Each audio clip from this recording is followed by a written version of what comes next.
अभी इन्वेस्टिंग में हमारी सबसे बड़ी गलती ये नहीं होती कि हमने गलत इन्वेस्टमेंट कर दिया है, बल्कि हमारी सबसे बड़ी गलती ये हो जाती है कि हमने सही इन्वेस्टमेंट को बहुत जल्दी सेल कर दिया है। आइए समझते हैं कैसे।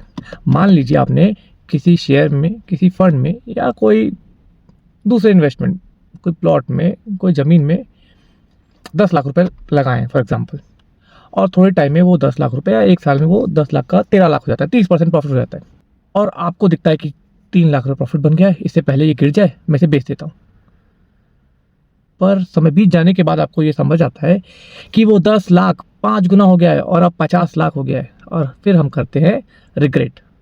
अच्छा, बेचते समय तो हमें लगता है कि हम बहुत स्मार्ट है क्योंकि हमने 30% प्रॉफिट लॉक कर दिया है, पर हम कभी ये नहीं सोचते कि अगर हमारी थीसिस में कोई चेंज नहीं आया था, कंपनी के फंडामेंटल में कोई चेंज नहीं आया था, तो बेचने की ज़रूरत क्या थी।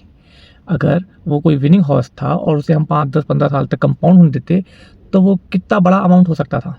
पर हम ये सब नहीं सोचते हम कि हर किसी को प्रॉफिट लॉक करना है, किसी को अपना प्रॉफिट या चढ़ा हुआ शेयर, चढ़ा हुआ भाव डिसअपेयर होते हुए नहीं देखना है, और लॉस में तो कोई भी नहीं जाना चाहता। सब लोग यहाँ पैसा बनाने आए हैं। तो जैसे ही कोई शेयर ऊपर जाता है तो हम सबका यही रहता है कि पहले प्रॉफिट बुक कर लो, पता नहीं ये कब गिर जाए, और यही ह्यूमन साइकोलॉजी है। और सच बात ये भी है कि किसी को नहीं पता कि टॉप कहाँ है और बॉटम कहाँ है।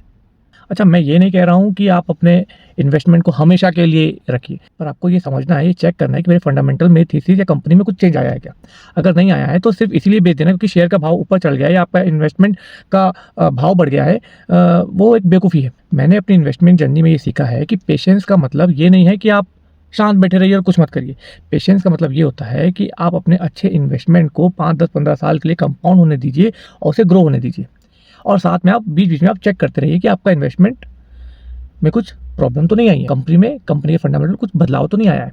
ये जरूरी नहीं है कि आपके सारे इन्वेस्टमेंट मल्टीबैगर निकले, पर जब आपको कोई अच्छा इन्वेस्टमेंट हो जाता है, कोई अच्छा शेयर मिल जाता है, तो उसके साथ टिके रहना, उसे लंबे समय देना, उसे कंपाउंडिंग के इफेक्ट से बढ़ते देना, वो बहुत ज़्यादा जरूरी है। अक्सर मैंने ये देखा है कि लोग जब किसी शेयर में इन्वेस्ट करते हैं, उस पर थोड़ा प्रॉफिट होता है तो वो बोलते हैं कि थोड़ा प्रॉफिट हुआ है, 10% निकाल लो, 20% निकाल लो। पर अगर आप ऐसा करते रहेंगे तो वो आपके कंपाउंडिंग को बहुत ज़्यादा डैमेज कर देगा।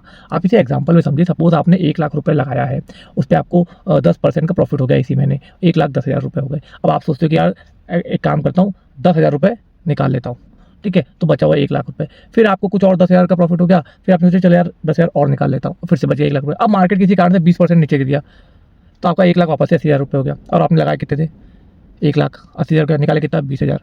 तो यही खेल में आप यही करते रहोगे, 5-10,000 रुपये ऊपर, 5-10,000 रुपये नीचे, और किसी एक दिन आएगा आपने थोड़ा बहुत काफ़ी सारा प्रॉफिट निकाल चुका, और वहाँ से शेयर हो जाएगा 2 गुना और 3 गुना, और आपका पैसा हाथ में धरा रह जाएगा। देखो, शेयर मार्केट में पैसा जाता तो सिर्फ 100% है। अगर 100 लगाए तो 100 ही जाएगा, पर जब आता है तो उसका कोई लिमिट ही नहीं है, कोई मल्टीपल ही नहीं है, वो 10 गुना, 20 गुना, 50 गुना आ सकता है। तो शेयर मार्केट रिस्की ज़रूर है, आप जितना पैसा लगाए हो उतना डूब सकता है, वो श्योरिटी है, 100% चांस है, नॉट श्योरिटी पर 100% चांस है कि वो डूब सकता है। पर जब आने की बात होती है तो उसका कोई लिमिट ही नहीं है, उस पर कोई गारंटी ही नहीं है वो कितने गुना आ सकता है, वो कई मल्टीपल्स में पैसा आता है। और वो मैंने देखा है, मेरे शेयर्स हुए हैं ऐसे, मुझे लॉस भी हुआ है, बड़े बड़े लॉस हुए, पर मुझे जब प्रॉफिट हुआ है तो वो सारे लॉस कवर हो चुके हैं। सो अगली बार शेयर बेचने के पहले सिर्फ इसलिए ना बेचे क्योंकि प्रॉफिट हो गया है। थोड़ा समझिए कि शेयर बेचना जरूरी है कि नहीं है, क्या उस बेचे हुए शेयर से जो पैसे आए उसकी ज़रूरत मुझे है भी, या बस मैं बेच रहा हूँ क्योंकि शेयर का रेट बढ़ गया है। अच्छा, कभी कभी हमें ऐसा लगता है कि शेयर का दाम बढ़ गया है, भाव बढ़ गए, शेयर महंगा हो गया है, पर ऐसा नहीं होता। Share market is all about demand and supply, और एक होता है फंडामेंटल।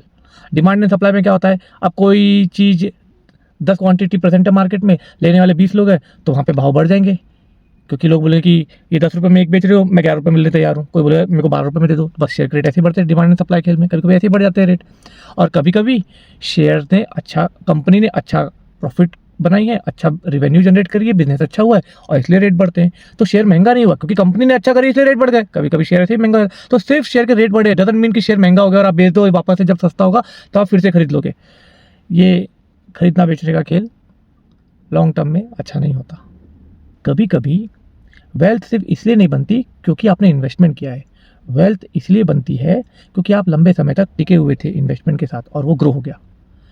आप अपने आसपास देखिए, जो भी लैंडलॉर्ड हैं, जिनके भी ज़मीनों के पैसे प्राइस बहुत ज़्यादा अप्रिशिएट हो गए, उन्होंने कितने सालों तक होल्ड किया है, बाप दादाओं के ज़मानों की ज़मीनें पड़ी है।